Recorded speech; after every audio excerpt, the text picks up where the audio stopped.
It doesn't matter if you're in class 6th, 7th, 8th, 9th, secondary, higher secondary, or in any examinations.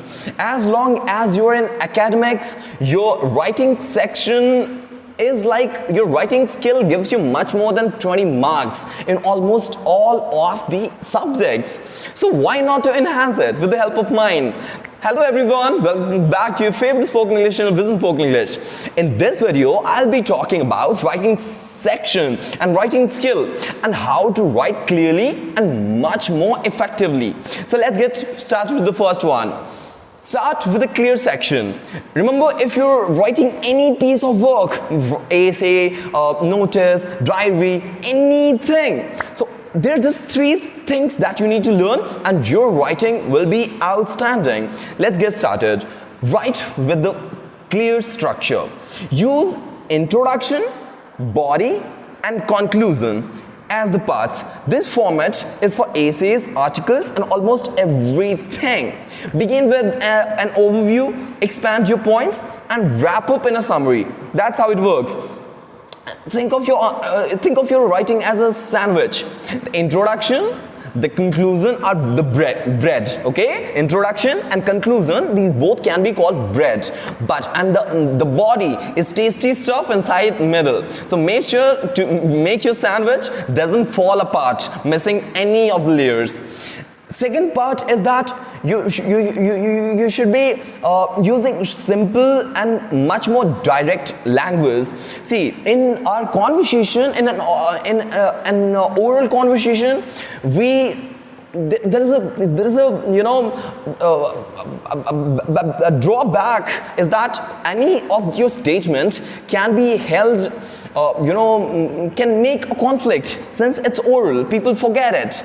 So if you're using any writing section and if you're writing for anything, any of your statements can be misunderstood and it can make conflict in any part of the thing. Like in examination, if you're writing about a particular topic, it might create misunderstanding for the teachers and they might deduct your marks as well. So use simple and direct language. Instead of writing let's hang up together, don't write it, right? Let's visit near the sea in order to have a walk and have an evening walk. So there's no scope of misunderstanding if you write this way.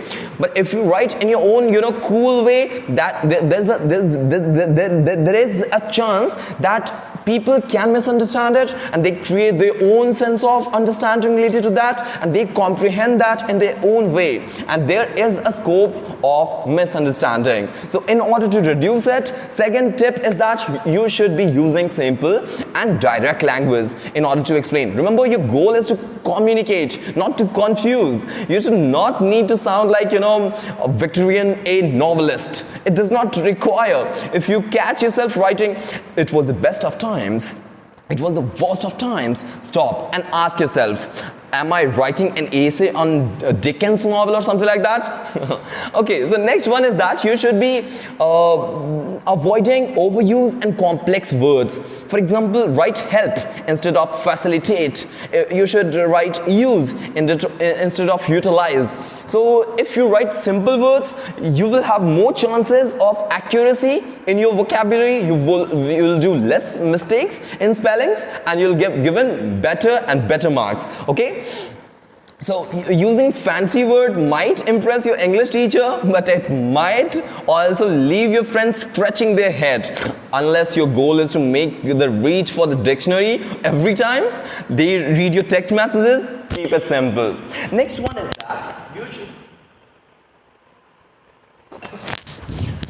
is that you should edit and profound your work. Now, if you have already done writing, see, is there any scope of editing? Is there any scope where sentences can be rearranged? Is there any way how it can be enhanced by meaning, by vocabulary enhancement, by sentence structure or syntax or something like that? Is there anything that can be improved in your piece of writing?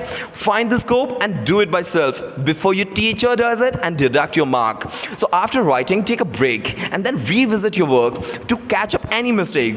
Check for grammar, spelling and clarity. If everything seems good to go, publish it. Don't let autocorrect do all the work. We all have seen these ducking hilarious mistakes that it makes. Even Google takes your word and makes another word out of it. Sometimes you might have used Google autocorrect keyboard and it gives you the words which you don't require. So make sure there shouldn't be any scope of mistake in your writing.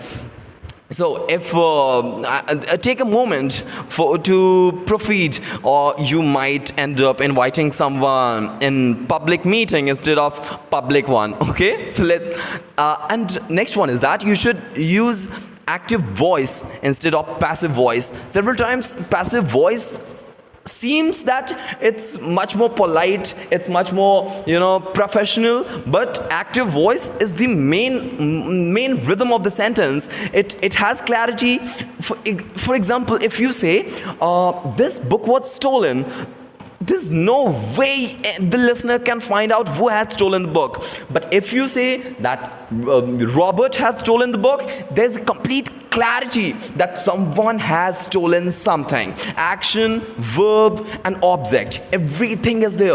Okay? I mean, action, verb. I'm really sorry. I apologize. Subject, verb, and object. All of these are found in active voice. But several times in passive voice, these lack. So make sure to use it, in a profound way. That's sufficient for today. I'll meet you in the next one. Till then, take care of yourself. If you have seen till now, thank you so much. Take care of yourself. Have a good day.